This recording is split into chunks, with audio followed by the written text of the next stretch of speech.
Welcome to Bethlehem Live. This is Pastor Lisa Bourland, and I have with me today a very special guest.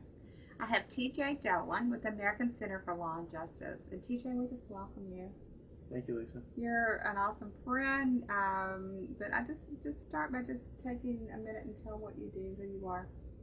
I recently graduated from Regent University. I am the Deputy Director of International Operations with the American Center for Law and Justice. I'm based out of our headquarters in Washington, D.C., which is right behind the Supreme Court. And how did we meet? We met through contact. Lisa had contacted the ACLJ in regards to a situation in the Gaza Strip, and she contacted our center in Virginia Beach, and she spoke with one of our secretaries, and she flagged me down as I was coming in the door and said, "I've got something you've absolutely got to hear." And at that point, we initiated contact with Lisa, and the American Center for Law and Justice was able to help with the case. You know, it's really, when I spoke to the lady over the phone, and her name was, what was her name? I'm trying to remember. Alice. Alice, thank you so much. She actually, we're in Henderson, Kentucky today, and she actually lived just a few miles from here. Mm-hmm.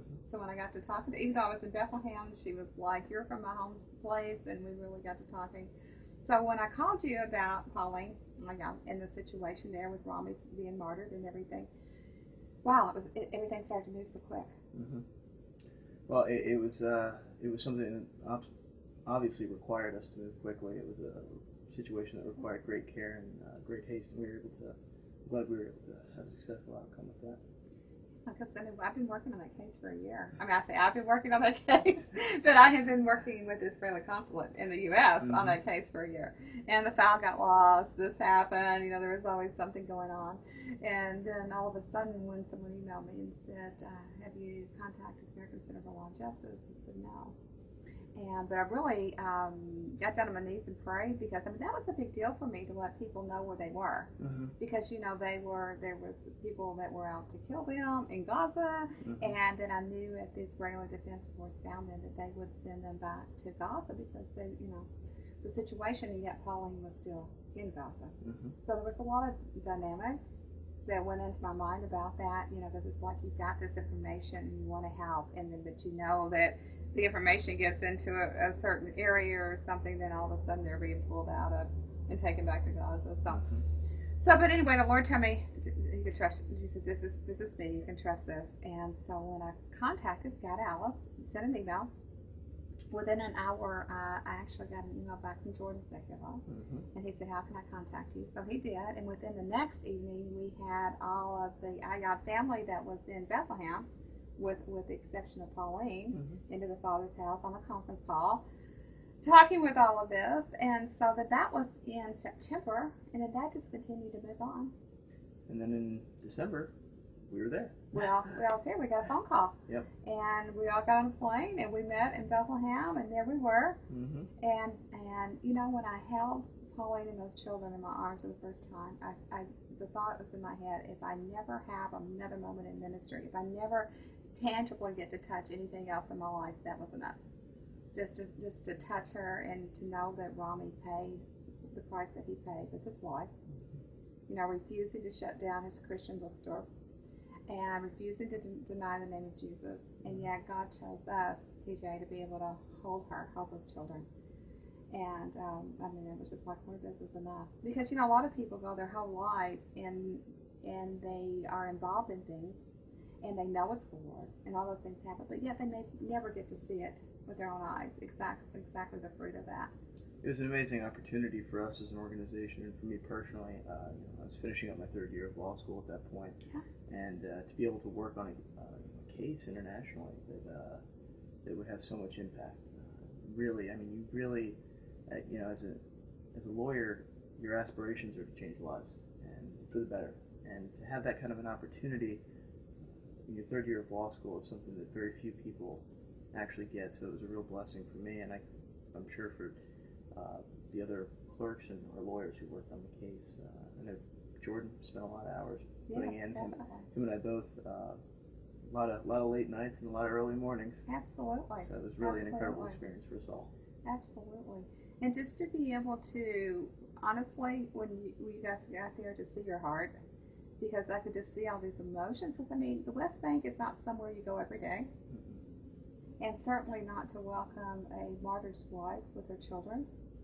And, I mean, it's just, it's the stuff that you couldn't even begin to write up if you wanted to, you know. And to see your guys, to see you guys and see your heart. And at that moment, I truly knew that, I could see that the situation had really stolen your heart in a lot of ways. And in seeing you guys move in that situation, stole my heart.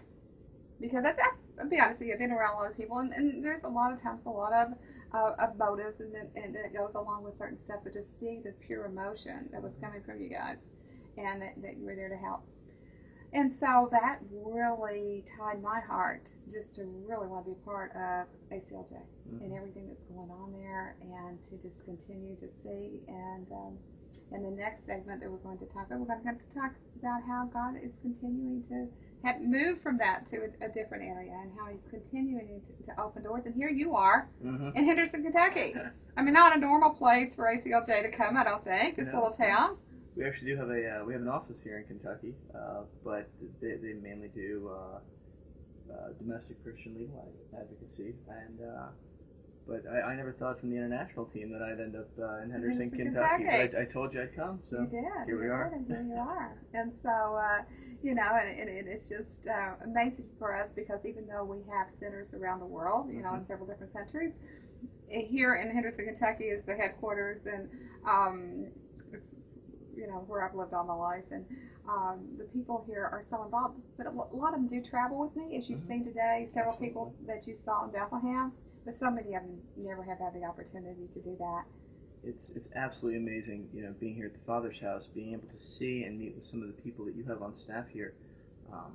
Just the global worldview that they have, and the perspective is not something you would expect to find, you know, outside major cities and metropolitan areas. It's just absolutely amazing that you're able to bring that to the community here, and you have young people running around everywhere that are exposed to, you know, an international community at such an early age, and that really instills a sense of global responsibility and involvement at such an early age that will carry them for the rest of their lives, and it's truly amazing.